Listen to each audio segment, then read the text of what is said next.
आणखीन एक धोरण म्हणून भीमा नदी हे कर्नाटक आणि महाराष्ट्राच्या सरहद्दीतून जाते. आपल्याकडं सोलापूरला पाण्याचा पुरवठा असला कमी पडला की आमची लाईट बंद होते. पाणी आम्हाला दिसतंय तरी लाईट बंद होती इकडची 2 तास, आणि कर्नाटक मात्र 8 तास चालू असतं. आणि मग सातत्यानं पाणी कुणाचं ह्याच्यावर एकदा निर्णय झाला पाहिजे.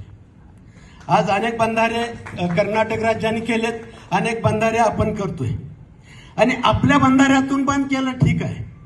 आम्हाला साधेपूर बंधारा असं म्हणजे कर्नाटक हद्दीतले जे बंधारे आहेत, नदी एकच आहे पण त्यांनी काय बांधलेत कर्नाटकने, आपण काय बांधले, ह्या कधी बांधलेल्या म्हणजे कर्नाटक राज्याने बांधलेल्या ह्याच्यावरती आम्हाला 8 तास लाईट तिकडे चालू दिसते समोर, आणि आम्ही मात्र 2 तास घेऊन बसावं लागतं.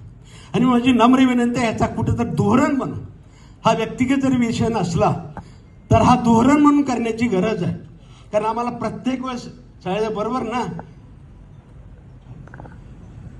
खांडेकर